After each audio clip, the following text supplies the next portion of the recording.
Hello, fellow diamond painting addicts, and welcome back to Diamond Painting Anonymous. I'm Daphne, and I'm here today to kit up my next project. Well, the next after the next. I'm still working on my Sundae Delight. It's almost finished, and then I will start working on my Drills and Chills kit. And then after that one, I will be working on this one. This is Waiting for the Holiday from Bella Art. So I'm going to be kitting it up. I'm going to be kitting it up in one of my bottle cases. So I've got my bottles here. I've got my funnel. I have gone through on my stickers because I had already picked out when I did the unboxing. I picked out ABs and fairy dust drills that I had that I could use for this particular kit. So I have marked all those on these stickers. However, the stickers from Bella are kind of big. So I'm going to be cutting off all of the serial numbers here and then just putting those on there because they won't fit on the bottle cases. They'll hang over the edges and I don't need the serial number. So I'm just going to cut those off and then we will start. Crossing my fingers that there's no static.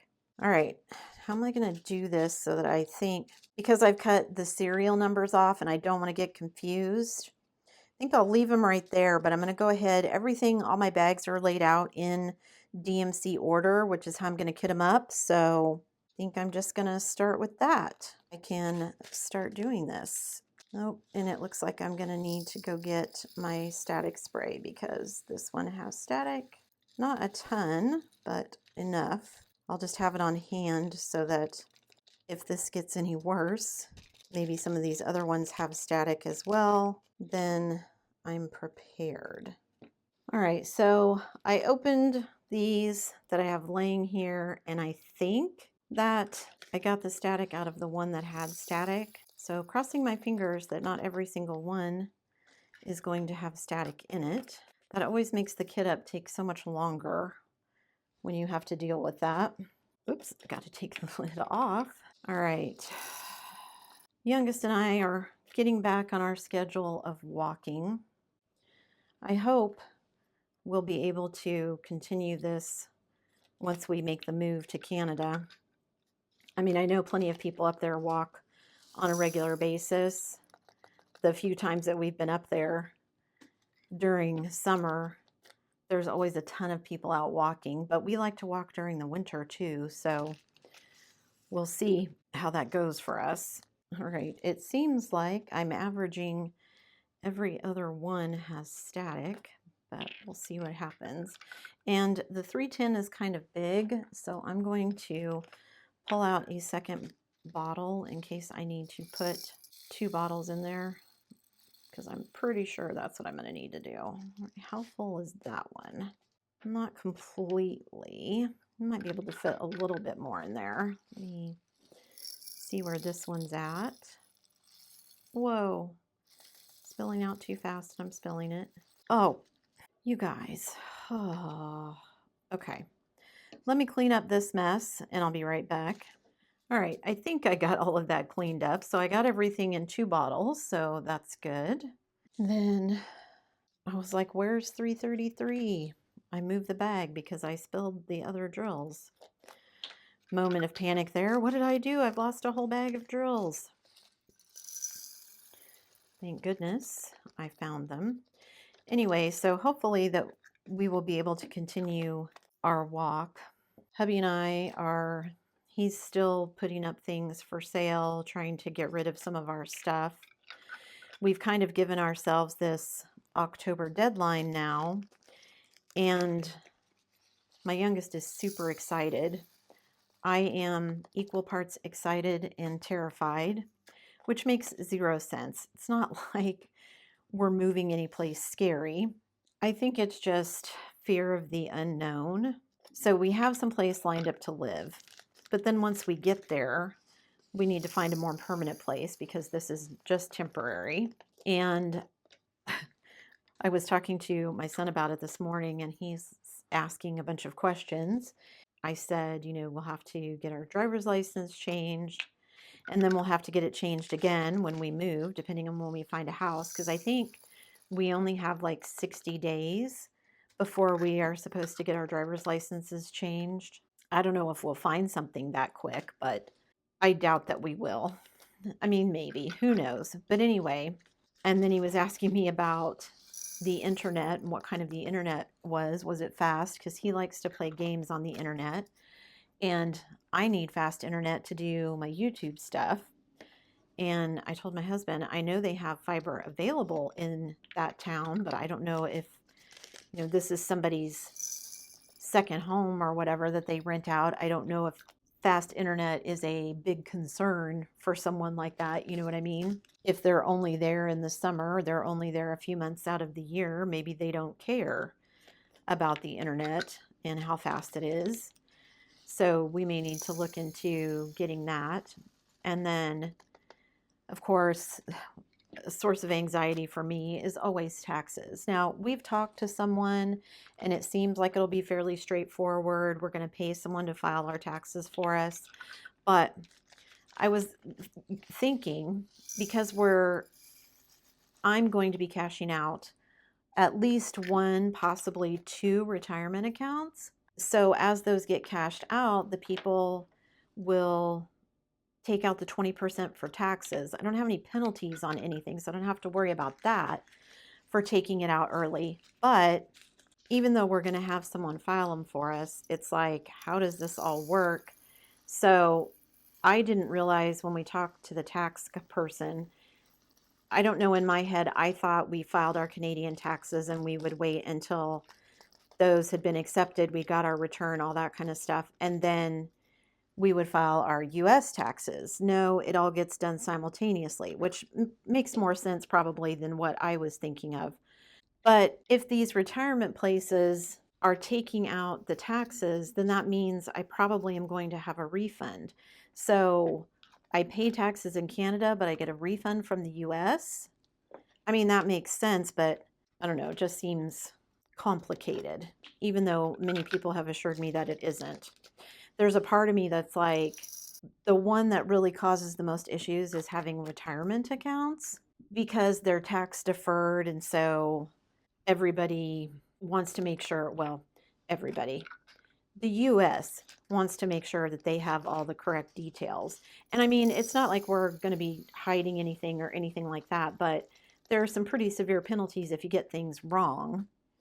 And so now I'm trying to decide if it's better to just cash it out and not have to worry about reporting that income or account or whatever it is because it's tax deferred. Because hubby, I don't know if he's going to work the rest of the year. He's already been off, what, June, July, August, September, possibly October, because we don't know yet for sure when we're leaving. And if so, then it might make financial sense for us to cash it out because he doesn't have any income. One, we could use it as income, and two, it would actually be less of a tax hit for us because even if I cashed out all of mine, it would be less than he would make in the months that he's not working, sadly.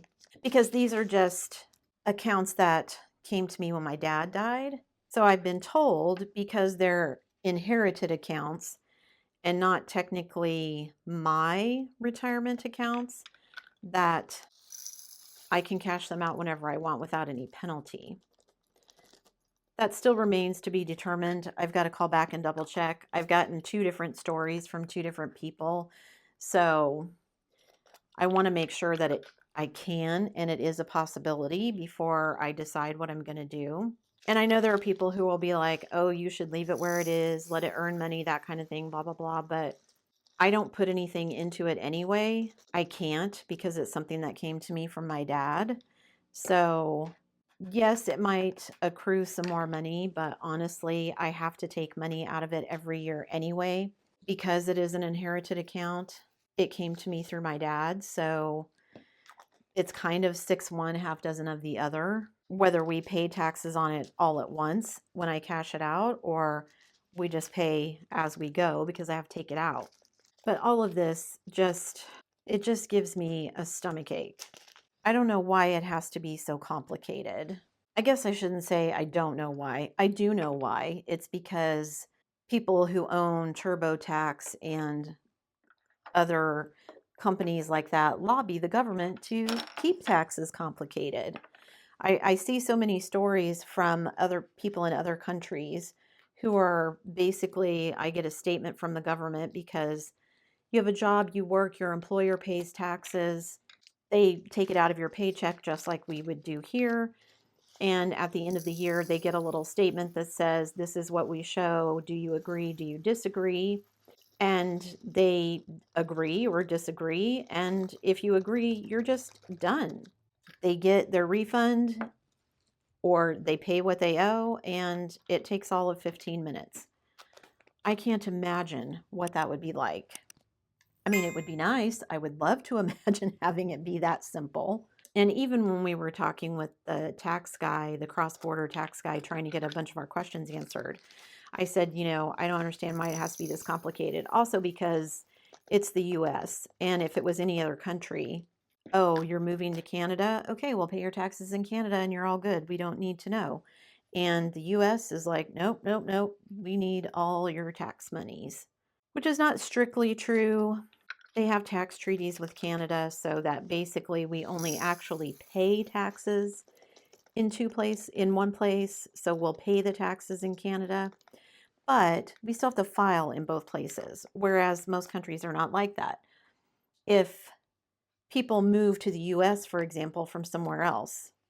All right, I finished that line, so I need to cut off all of the serial numbers on this one. So let me do that real quick.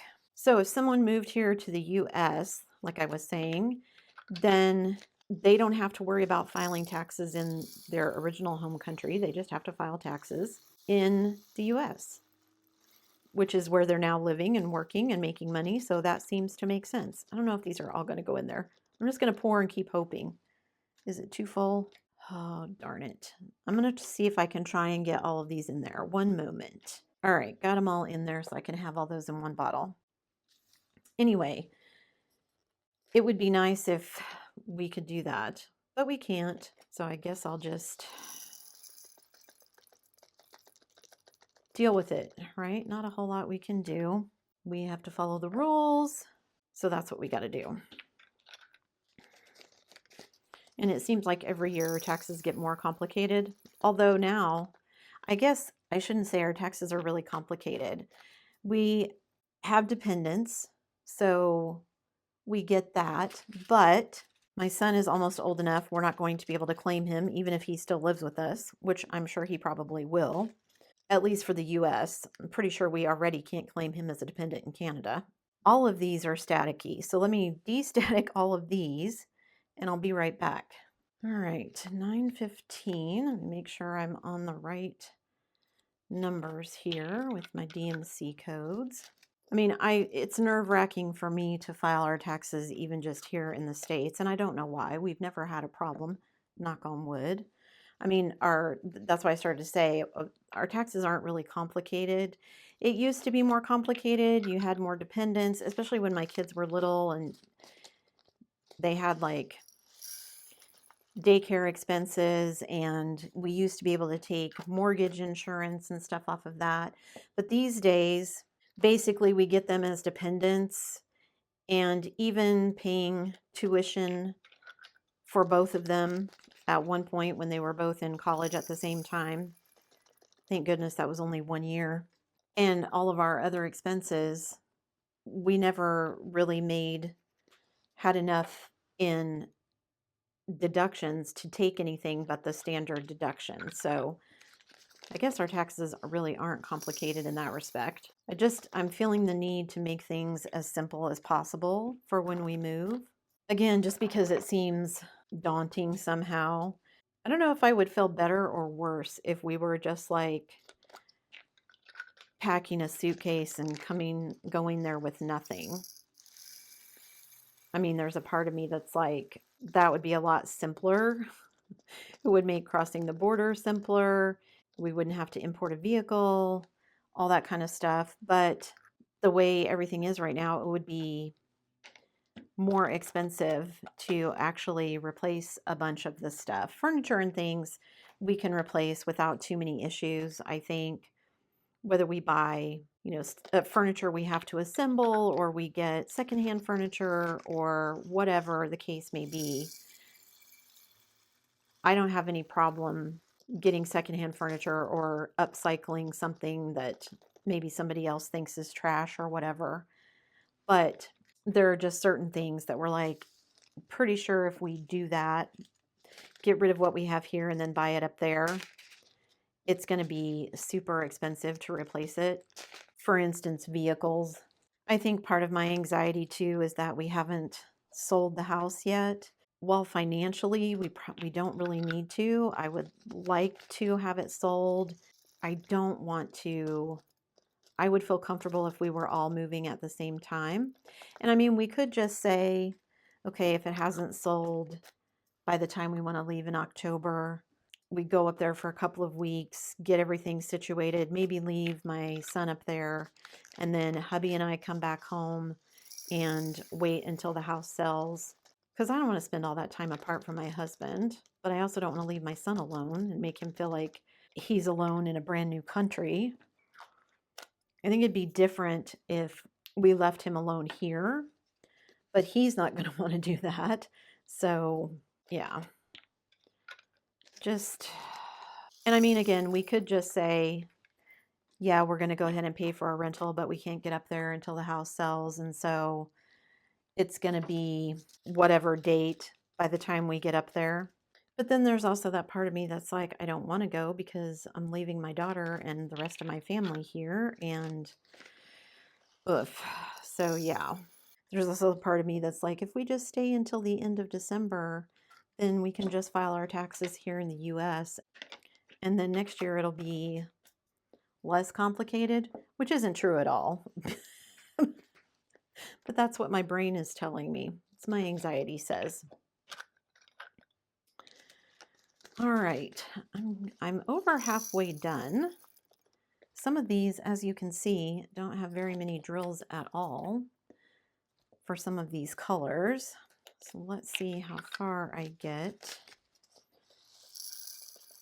And the static hasn't been too bad. Not every single bag has had static, so thank goodness for that. I can't wait to start working on this one and see how she turns out. It's nice and colorful. Although I'm not sure about the black for where like the Christmas tree is supposed to be. I was actually going to go back and see if I have like a dark green that I can sub in, even if I don't switch it out completely for the 310, if I could just kind of put it in here and there, just to give that little bit of illusion of that dark green in the background. I forgot to do that because I got to look up what number the dark green would be, because I'm not really sure which one it would be. All right, 3770. And then I'm in the 38s, which means I'm almost done.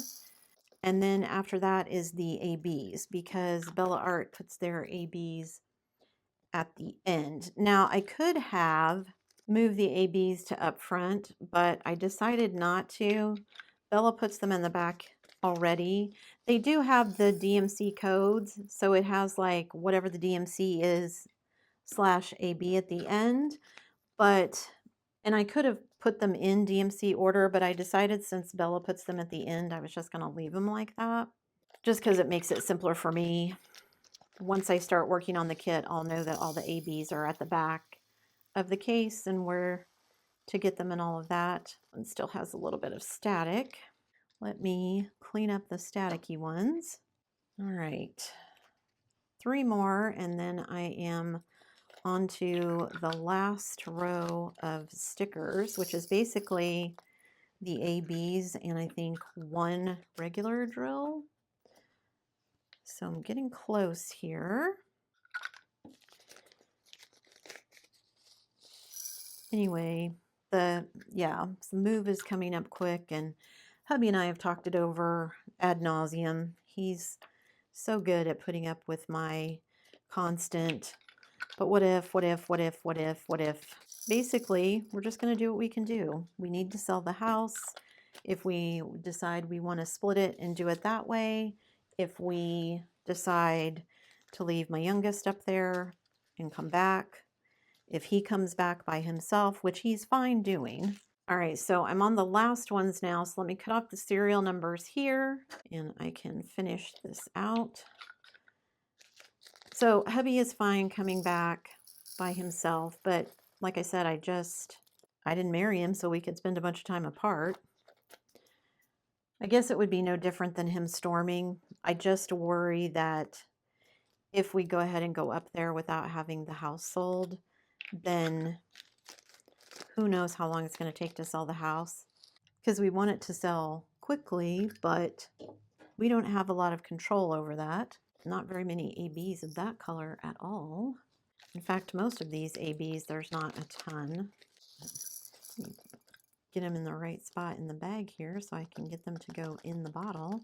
All right, what have I got left? 4 colors. So I'm going to have plenty of bottles, which is good. So I won't run out of those. All right, I've got 3 colors left here. These are a little bit staticky. So normally I would spray my static guard on my cotton swab and then I would kind of swirl it through the bag here, but I'm going to show you what else I do. If I have one like this where it's still, you can kind of see the static there. I just take my cotton swab that I've sprayed my static guard on and then I just swirl it around in the drills like that. And voila, no more static. I know there's tons of people that swear by dryer sheets, and like I always say, you do what works for you. I find the static spray a lot less messy and a lot less headache for me. The thing with the dryer sheets for me is you have to handle them, and even the unscented ones still have a sort of scent, and getting it all over my fingers, just, yeah, I'd rather do the static spray. That way I keep it away from my fingers, my face, and I just don't have to worry about it. All right, you can see there's a slight bit of static in here too. They're kind of clinging to the sides. And I just, again, I swirl it around in there, kind of dig it down, and then no more static. Okay, so I've got everything kitted up for my waiting for the holiday. I only have the 310 that went over into more than one bottle, so I'll mark that just so I don't get confused. And then I've got all of my ABs that I will stick in the pouch in the top of the case so that I have all these ready to go. I've marked all of my DMC codes, my drills that I have ABs or fairy dust drills for. So I know when I pull it out, oh, let me go look at the ABs and see what I want to do, because it's not always a one-to-one substitution for them. So that's it. Thanks so much for sticking around till the end of the video, guys. Before you leave, don't forget to do all the things. If you like this video, give it a thumbs up. Hit that subscribe button if you haven't already, and hit that bell notification icon so that you can be informed of future uploads. And as always, guys, thanks so much for watching.